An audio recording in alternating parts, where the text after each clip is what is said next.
రాష్ట్ర వ్యాప్తంగా మిల్లులు గోదాంలపై అధికారులు దాడులు చేస్తున్నారు. పీడీఎస్ రైస్ అక్రమ తరలింపుపై పోలీసులు నిఘా పెంచారు.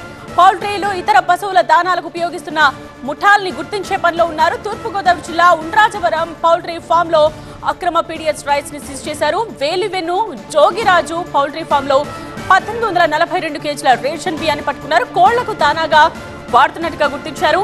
సీజ్ చేశారు రెవెన్యూ అధికారులు. కేసు కూడా నమోదు చేశారు. కడప జిల్లా పద్వేల్లో బియ్యం లారీని కూడా సీజ్ చేశారు. 600 బస్తాల బియ్యాన్ని స్వాధీనం చేసుకున్నారు.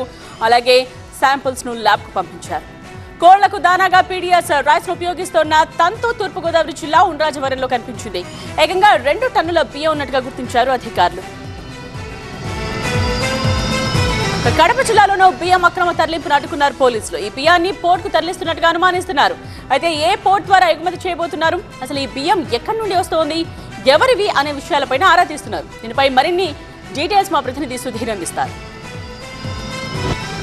అక్రమ బియ్యం తరలిస్తున్నారని సమాచారం రావడంతో రెవెన్యూ శాఖ అధికారులు అలాగే సివిల్ సప్లై అధికారులు నిన్న బద్వేల్లో 600 బస్తాలతో వెళ్తున్న ఒక లారీని సీజ్ చేయడం మీద జరిగింది. మనం విజువల్స్ చూపిస్తా ఉన్నాము. మన ఈ లారీనే నిన్న 600 బస్తాలతో ఇటు బద్వేలు మీద గుండా వెళ్తుంటే ఇక్కడ వీరారెడ్డి కాలేజీ దగ్గర ఈ లారీని సీజ్ చేయడం జరిగింది. అయితే దీనికి సంబంధించిన పూర్తి సమాచారం ఏంటంటే ఇందులో ఈ లారీకి సంబంధించిన ఎటువంటి బిల్లులు కానీ అంటే ఎక్కడికి తరలిస్తున్నారు, ఏంటి, ఇది ఎక్కడ బియ్యము అనే సమాచారం ఏమీ లేదని చెప్పేసి తెలుస్తూ ఉంది. అసలు ఈ బియ్యం ఎక్కడికి వెళ్తున్నాయి, ఎక్కడికి తరలిస్తున్నారు అనే సమాచారం కూడా లేదు. అయితే ప్రస్తుతానికి ఇందులో ఉన్న డ్రైవర్ని అయితే పోలీసులు అదుపులోకి తీసుకున్నారు. కానీ అసలు ఇందులో ఉన్న బియ్యం ఏంటి, ఇది రేషన్ బియ్యమా లేదంటే రైతులకు సంబంధించిన బియ్యమా అనేది అయితే సమాచారం రావాల్సి ఉంది. అందులో భాగంగానే నిన్న దీన్ని అదుపులోకి తీసుకున్న రెవెన్యూ అలాగే సివిల్ సప్లై అధికారులు కడపలోని కొన్ని ల్యాబ్కి అయితే పంపించారు. ఇందులో ఉన్న బియ్యం ఏంటి అనేది అయితే పూర్తి స్థాయి సమాచారం అయితే ఈరోజు మధ్యాహ్నానికి వచ్చే అవకాశం అయితే కనబడుతుంది. అసలు ఏంటిది, ఇది రేషన్ బియ్యమా లేకపోతే రైతులకు సంబంధించిన బీమా అనేది అయితే తెలియాల్సి ఉంది. అయితే దీనికి సంబంధించి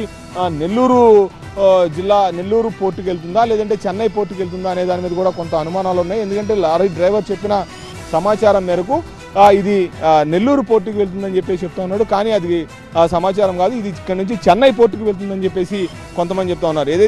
ఏదైతే పట్టుకున్న లారీ ఉందో బద్వేల్లో ఇవన్నీ కూడా బియ్యం అంతా కూడా మైదుకూరుకు సంబంధించిన ప్రాంతాల నుంచి, మైదుకూరులో ఉన్న కొంతమంది దీన్ని రేషన్ బియ్యాన్ని కలెక్ట్ చేసి అలా తరలిస్తున్నట్లయితే సమాచారం ఉందని చెప్పేసి రెవెన్యూ శాఖ అలాగే సివిల్ సప్లై శాఖ అధికారులు చెప్తున్నారు.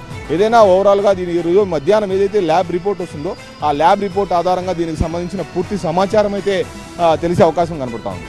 Camera person Rayesh, Sudheer, TV9 Badvel నుంచి.